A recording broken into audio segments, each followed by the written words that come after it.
Imagine walking through a muddy field. With every step, your shoe leaves a footprint behind. Your shoe is the template, and the footprint is the copy. If you keep walking, you leave the exact same footprint over and over again. This exact same mechanism is how traditional Ugandan fabrics get their vibrant, repetitive patterns. Before machines, every shape on a kitenge was stamped by hand. You don't need a massive printing press to do this yourself. You can use everyday items from your environment.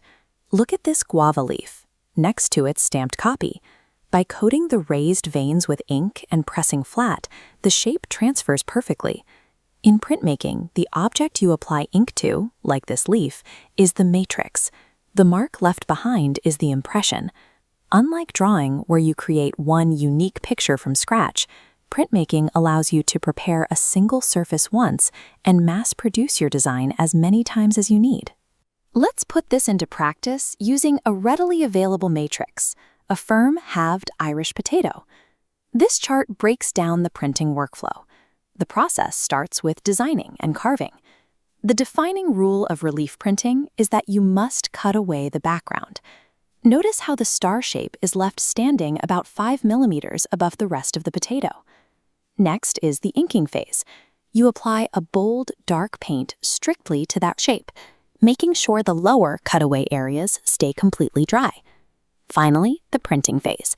The inked matrix is pressed firmly and evenly straight down onto the paper to transfer the image.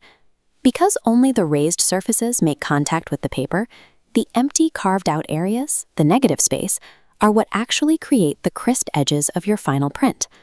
But there is a trap here. Let's see what happens when we carve the word yes normally onto a block and stamp it. The resulting print reads say backward. This is the mirror effect. Whenever you transfer ink from one surface directly to another, the image flips horizontally. To fix this before you cut into your material, try the window trick. Write your word on a piece of paper, hold it up to a window, and trace how it looks from the other side. That reversed layout is exactly what you need to carve onto your block. As a printmaker, you have to train yourself to think backward. Anticipating that mirrored flip is the only way to ensure your letters and asymmetrical shapes read correctly on the final page. Even with a perfectly carved block, the way you apply the ink dictates the quality of your print. The most common mistake is overloading the matrix with wet paint. Here's a comparison of two techniques. On the left, a brush slathers a heavy puddle of paint over the block. On the right, a sponge gently dabs a thin, even layer onto the raised surface. That heavy slathering on the left causes the wet paint to drip down into the negative space. When pressed, it floods the gaps and ruins the image. Dabbing keeps the paint on top, resulting in a crisp, sharp shape. Now look at this 3D cross-section of a potato.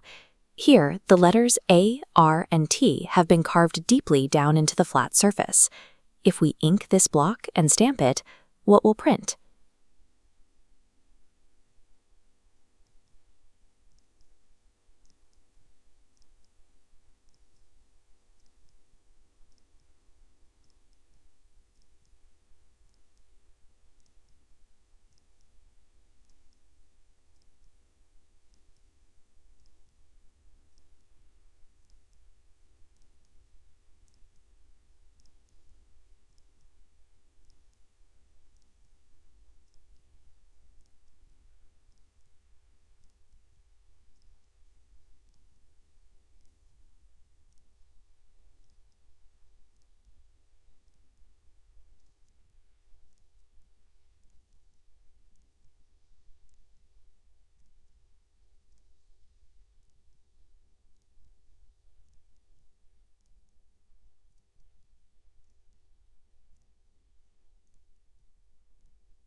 By following a light penciled grade and applying straight down pressure without wiggling, the prints align perfectly row by row. Combining that strict grid with even pressure and controlled ink transforms a simple root vegetable into an efficient tool for mass production. This graphic breaks down the complete relief printing process. It always starts with transferring a design from a physical matrix onto a final impression. The workflow requires 4 steps: designing your shape, carving away the negative space to leave the image raised, inking that raised surface with a thin layer of paint, and printing with firm pressure, remembering that the final impression will always reverse. Printmaking takes materials you can find in your backyard and applies the precise logic of mass communication. Master this process and you gain the ability to multiply your creative ideas infinitely.